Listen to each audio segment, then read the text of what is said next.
Hello students, welcome to Learning Park English classes. Once again, I have come with a new topic, narration. And today we are going to discuss about narration. First we know what is the origin of narration. The word narration has been taken from a Latin word narrare, means to explain. Narration word जो है Latin भाषा के नरेर नामक शब्द से लिया गया है, जिसका अर्थ होता है वर्णन करना. Now we know what is narration.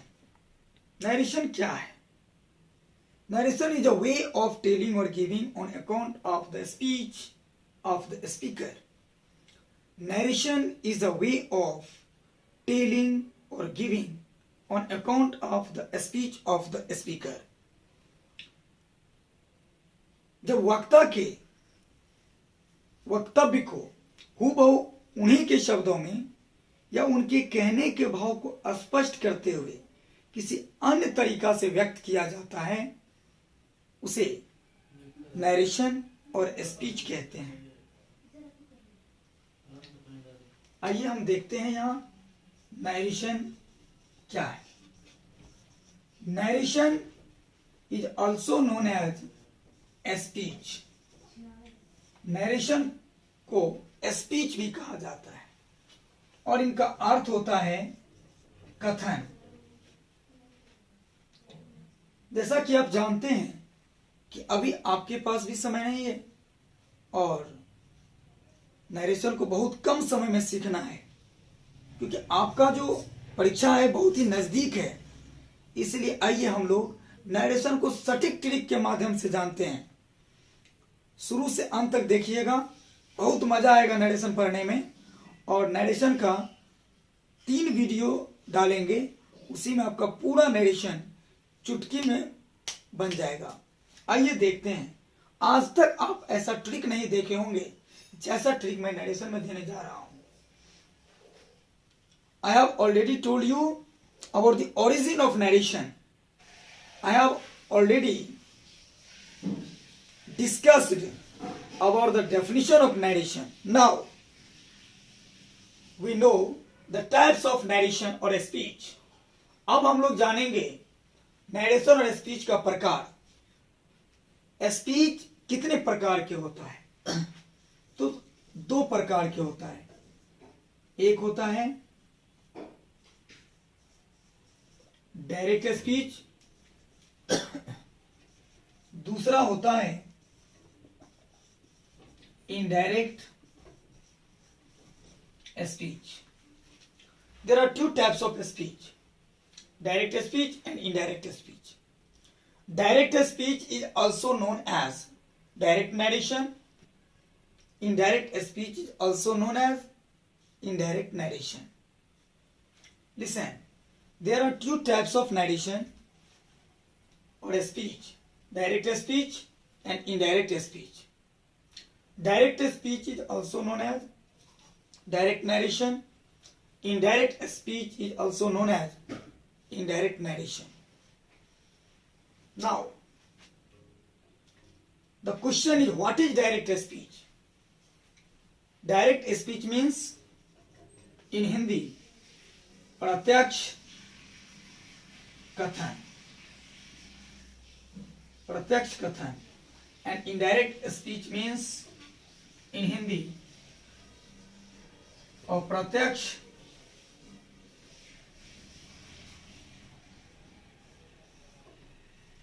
अप्रत्यक्ष कथन. Now what is direct speech and what is indirect speech? When the actual words spoken by a person are reproduced is called direct speech. When the actual words spoken by a person are reproduced is called direct speech.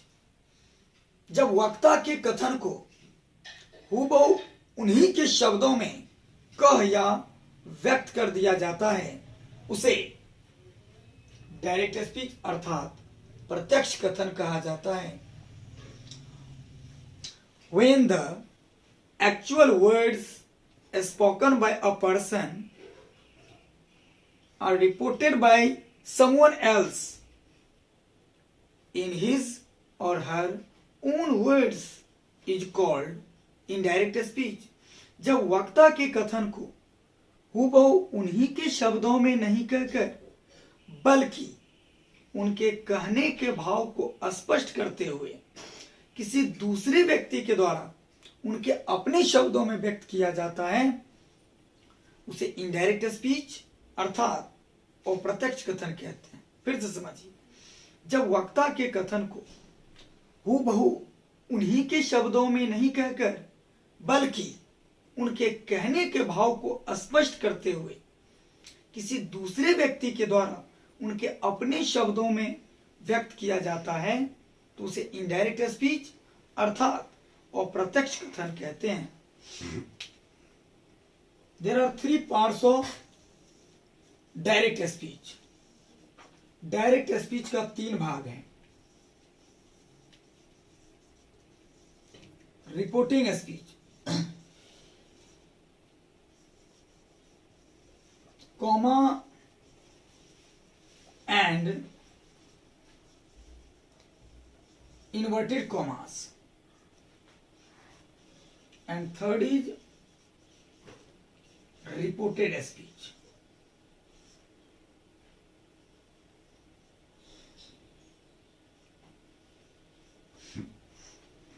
There are 3 parts of direct speech: reporting speech, comma and inverted commas, reported speech। The part of the direct speech which is out of inverted commas is called reporting speech। The part of the direct speech which is out of inverted commas is called reporting speech। The part of the direct speech which separates the reported speech from the reporting speech is known as comma and inverted commas। The part of the direct speech which is always enclosed within inverted commas is known as reported speech। Clear? प्रत्यक्ष कथन का जो भाग inverted commas के बाहर होता है उसे रिपोर्टिंग स्पीच माना जाता है, रिपोर्टिंग स्पीच कहा जाता है। डायरेक्ट स्पीच का जो भाग रिपोर्टेड स्पीच को रिपोर्टिंग स्पीच से अलग करता है उसे कॉमा इन्वर्टेड कॉमा माना जाता है। और डायरेक्ट स्पीच का जो भाग हमेशा इन्वर्टेड कॉमास के अंदर में रहता है उसे रिपोर्टेड स्पीच माना जाता है। Now there are 3 parts of reporting speech। Reporting speech का 3 पार्ट्स हैं। Reporting subject,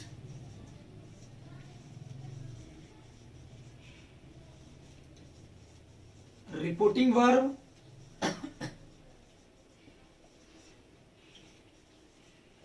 reporting object.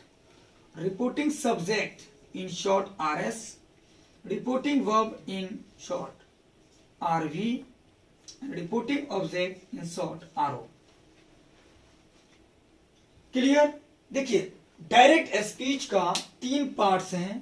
Reporting speech, comma and inverted comma, reported speech. Direct speech का जो भाग इन्वर्टेड कॉमा के बाहर होता है उसे रिपोर्टिंग स्पीच माना जाता है। डायरेक्ट स्पीच का जो भाग रिपोर्टेड स्पीच को रिपोर्टिंग स्पीच से अलग करता है उसे कॉमा एवं इन्वर्टेड कॉमास के रूप में जाना जाता है। डायरेक्ट स्पीच का जो भाग हमेशा इन्वर्टेड कॉमास के अंदर में रहता है उसे रिपोर्टेड स्पीच माना जाता है। क्लियर? जैसे देखिए, she says to me, comma inverted commas,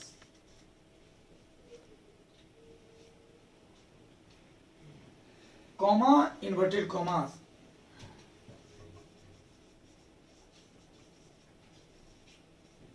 I am reading, ये हो गया आपको रिपोर्टेड स्पीच। देखिए, शी सेज टू मी, एक पार्ट हुआ,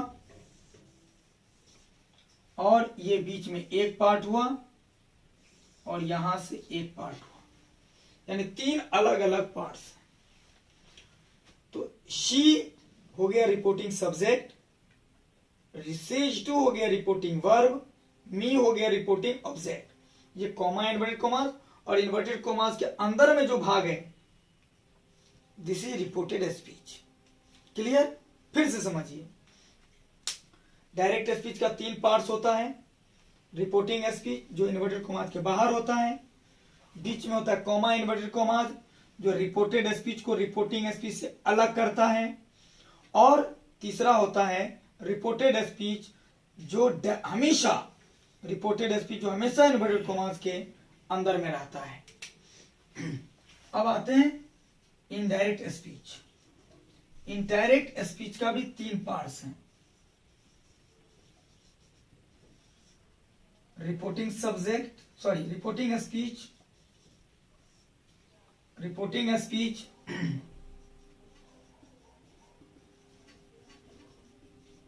conjunction,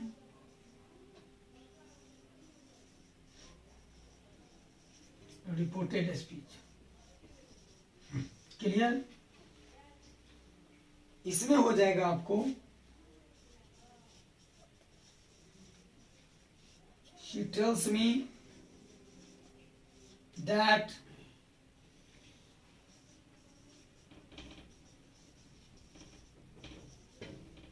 she is reading, that हो गया कंजंक्शन, सी इज रीडिंग हो गया रिपोर्टेड स्पीच, और शी टेल्स मी हो गया आपको रिपोर्टिंग स्पीच।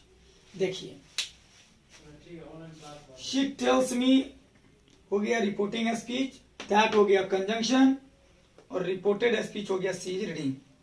अब कहिएगा, हम डायरेक्ट स्पीच और इनडायरेक्ट स्पीच में अंतर कैसे कर पाएंगे? अब आप कह सकते हैं कि हम डायरेक्ट स्पीच और इनडायरेक्ट स्पीच में फर्क कैसे कर पाएंगे? तो कॉमा इन्वर्टेड कॉमा लगा रहेगा तो डायरेक्ट स्पीच, और कंजंक्शन लगा रहेगा तो इनडायरेक्ट स्पीच। क्लियर? सीधा समझिए ना, कॉमा इन्वर्टेड कॉमा रहेगा तो direct speech, comma inverted comma नहीं रहेगा, आवश्यकता अनुसार कोई कंजंक्शन रहेगा तो इनडायरेक्ट स्पीच। क्लियर?